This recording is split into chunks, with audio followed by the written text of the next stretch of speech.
Anders, kan du fortælle, hvorfor vi er kørt lige præcis herhen, og hvad det er for et sted, vi står? Jamen, vi kørte op til Rebæk IF's nye klubhus her midt i Rebæk Søpark.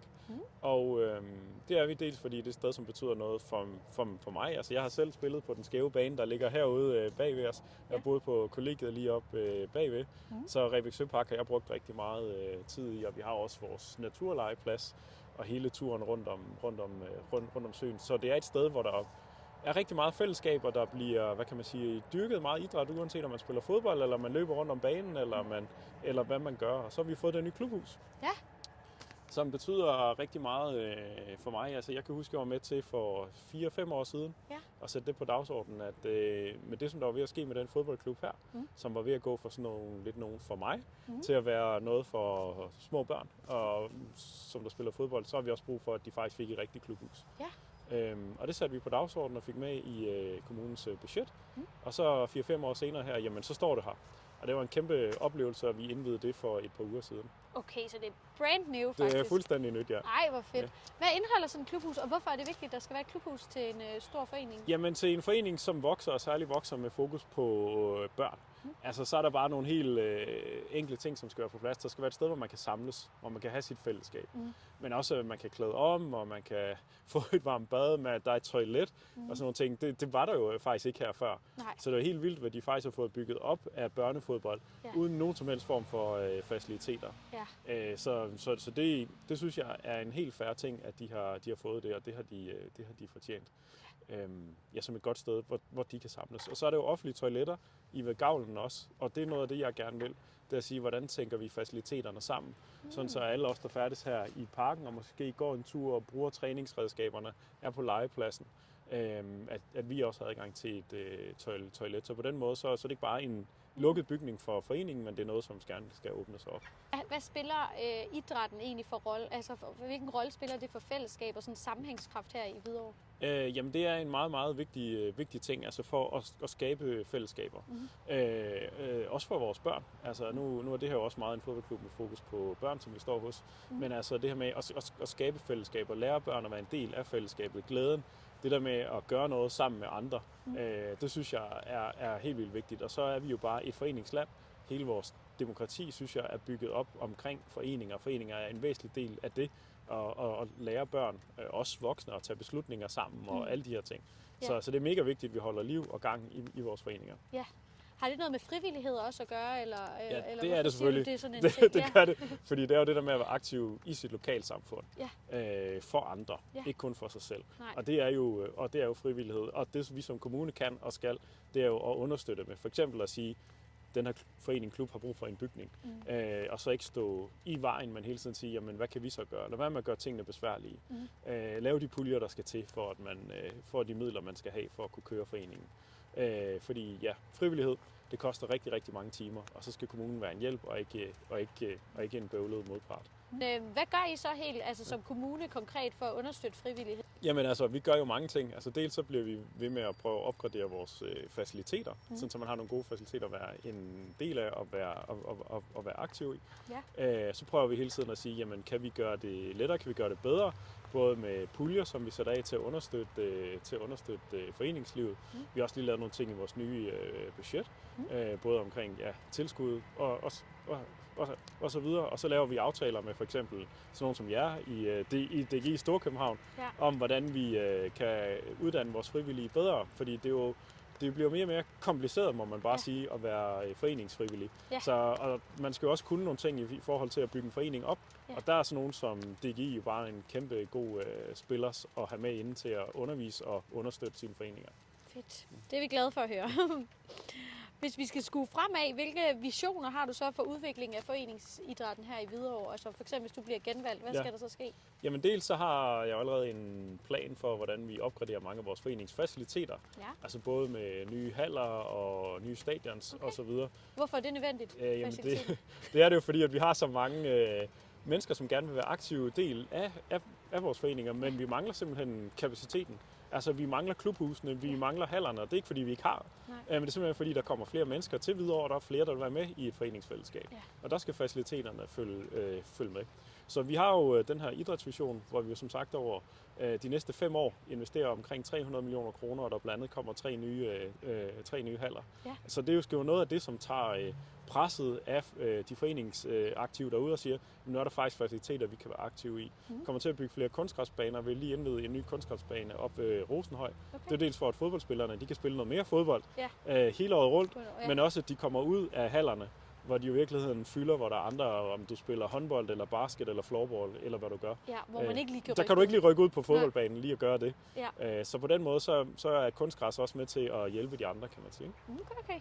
Og de 3 der konkrete haller, der er på, hvad er det klassiske idrætshaller, der skal rumme? Hvad for nogle idrætter? Det er haller, som vi bygger i tilknytning til vores skoler, men som jo så i eftermiddags- og aftenstimer vil være tilgængelige. Og det vil være klassiske idrætshaller med plads til en håndboldbane inde i, sådan så man kan. Ja, så den er relevant for vores foreninger. Anders, nu er vi jo kørt et nyt sted hen. Hvorfor har du valgt, at vi skal på Hvidovre Stadion? Af mange gode grunde. Dels fordi, at fodbold er jo også den største foreningsidræt, vi har i Hvidovre Kommune. Vi er rigtig mange, der spiller fodbold. Og så fordi, at Hvidovre Stadion jo er, hvad kan man sige, omdrejningspunktet i den idrætsvision, som vi har i Hvidovre Kommune. Okay. Hvor vi over de næste 5 år investerer 300 millioner kroner i at lave nye idrætsfaciliteter og nye foreningsfaciliteter. Så det betyder blandt andet, at der kommer 3 nye haller til vores foreninger. Og så kommer der et helt nyt, atletikstadion, der hvor Strandmarkens Fritidscenter ligger i dag, og så skal der være et Superliga-stadion her. Og i Superliga-stadion vil vi gerne arbejde med nogle private investorer, så kommunen kan fokusere vores penge og vores energi på det, der er, hvad kan man sige, breddeidrætten. Okay. Jamen, det lyder jo godt, men hvad er forudsætningerne for, at det kan lykkes? Jamen altså, forudsætningen er sådan set, at der er en hel masse planlægning, vi skal igennem nu. Altså, vi har udpeget det her sted som et sted, hvor der skal være et Superliga-klar fodboldstadion, men også hvor der skal ske noget byudvikling rundt om. Så det er jo det, vi arbejder rigtig meget med lige nu. Så hvordan får vi lavet noget fed by rundt om et fodboldstadion her. Og det skal vi være med til at generere noget økonomi til alle de brede idrætsfaciliteter, vi gerne vil lave, som for eksempel komme i gang med de her 3 haller, som er på tegnebrættet nu, og et nyt atletikstadion. Så i virkeligheden er det en hel masse planlægning. Så egentlig, jeg vil sige, vi skal holde kursen på det, vi har sat i værk. Så er jeg sikker på, så står der også som sagt 3 nye haller og 2 nye stadions om en årrække. Okay. Hvor lang tid taler vi? Er der nogen planer om det? Og det er jo noget af det, som vi ikke ved endnu. Men vi har sådan set en aftale om, at det er, hvad kan man sige, de små foreninger, som kommer først. Så det vil sige, for eksempel er det Frihedens Boldklub, som vi tager os af først og skaber et nyt godt sted til dem med fodboldbaner og et klubhus. Og det gør vi for, at atletik så kan komme til der, hvor Frihedens Boldklub ligger, og få et færdigt og nyt atletikstadion, ligesom det, de har her, kan man sige. Det bygger vi nyt, også med ny hal og så videre til dem. Og så kommer vi først til fodboldstadion til sidst. Så der er sådan en domino, hvor dem, der er mindst, de kommer først. Og det synes jeg er en fair måde at gøre det på. Okay. Ja. Hvad er det for en privat investor, der kunne tænke sig at være med på at bygge sådan noget her? Jamen, vi har ikke et bestemt navn endnu, men noget af det, som vi arbejder med, det er jo det her med at sige, jamen, hvad er der af fede byudviklingsmuligheder rundt om her? Og det vil vi jo så inddrage både foreningerne i, hvordan skal det her være, men også naboerne. Og så kommer der et projekt, som jeg ved, der er interesse for, som folk gerne vil investere i. Men vi skal definere det først sammen med foreninger, sammen med borgere, og så bliver der et bud, hvor man kan byde ind. Okay. Så der er ikke et navn, men jeg ved, der er interesse for det. Okay. Er vi ude i, at det er pensionskasser, eller hvad er det for nogle investortyper, I kigger til? Jamen, det kunne det sagtens være, altså, fordi vi kigger netop efter en langsigtet samarbejdspartner, som vil være med til at gøre det her til et fedt sted, hvor der ikke bare bliver spillet, hvad kan man sige, Superliga-kamp hver 16 gange om året, eller en første divisionskamp 16 gange om året, men altså, hvor der kan foregå mange gode kulturtilbud til Hvidovres borgere, som bliver et aktiv del af vores byliv. Det er også derfor, jeg hele tiden taler om, få noget byudvikling rundt om det her, som bliver fedt. Så det skal være en langsigtet investor for at gå ind i. Okay. Så det kunne være en pensionskasse. Er det et offentligt-privat partnerskab, altså en OPP-model, vi er ude i, eller hvad kan du sige lidt om det? Det bliver en model, hvor det rigtig meget er, hvad kan man sige, den private, som har ansvaret her. og hvor der så bliver måske en lille kommunal del til nogle af vores foreninger. Men det bliver i udgangspunktet et privat projekt her på det, som bliver fodboldstadion. Okay. Fordi vi skal tage os af alt det andet, bredden og atletik. Men det bliver meget et fodboldstadion, hvad kan man sige, Superliga-klubben. Men det, der er hele humlen ved det, det er, at vi rigtig gerne vil have, at det bliver en kunstgræsbane, i stedet for den her fine fodboldbane. Fordi at kunstgræs har jo den fordel, at vi kan spille her meget mere. Så bliver der adgang for mange flere klubber og mange flere hold til at spille noget mere, også inde på, hvad kan man sige, byens største stadion. Så det er egentlig også essensen i det.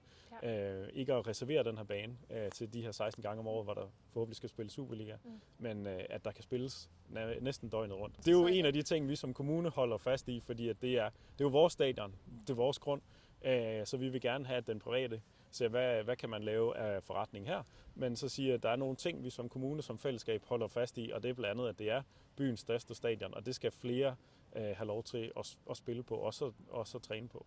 Okay. Jamen nu har vi jo snakket om en masse positive ting. Kan du se nu, at foreningslivet og frivilligheden har nogle udfordringer her i Hvidovre? Ja, det har det. Jamen, dels det her med at blive ved med at have mennesker, som vil stille sig til rådighed som frivillige, som bestyrelsesmedlemmer. Det synes jeg i stigende grad kan være svært, og det er derfor, at det er vigtigt, at vi ender og understøtte.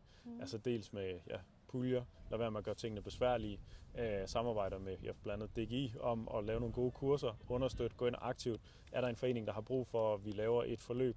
Alle de her ting. For ellers så bliver det bare i stigende grad svært. Folk er stressede, har travlt, har mange andre ting i deres liv, arbejde osv. Så det skal ikke være for bøvlet at være frivillig, og det kan det godt være nogle gange. Hvordan vil du ellers løse det? Nu siger du lidt noget uddannelse og sådan noget, men hvordan løser man ellers de her frivillighedsudfordringer? Jamen dels at sørge for, at faciliteterne er til rådighed. For ellers så kan det også godt være dem, som bliver barrieren, synes jeg. Altså nu har vi jo besøgt Rebæk IF, hvor der ingen faciliteter var, men hvor man byggede klubben op. Og så kom vi bagefter som kommune og sagde, okay, I har skabt noget stort her, så nu kommer vi og bygger faciliteten for jer. Det synes jeg er et fantastisk eksempel. Det kan man ikke forvente, alle kan. Nej. Det er et særligt eksempel. Men andre steder, så vil manglen på faciliteten jo gøre, at aktiviteten måske ikke kommer, eller at fællesskabet ikke bliver skabt, og det er jo lidt. Så det skal vi som kommune bidrage med faciliteterne også. Er der nogle konkrete på tegnebrættet, lidt ligesom Rebæk IF, eller er det bare sådan noget, du siger nu? Nej, jamen konkret så er vi i gang. Nu har vi lavet kunstgræsbanen op ved Rosenhøj Boldklub, og der kommer også en omklædningsbygning, som vi er i gang med at bygge nu.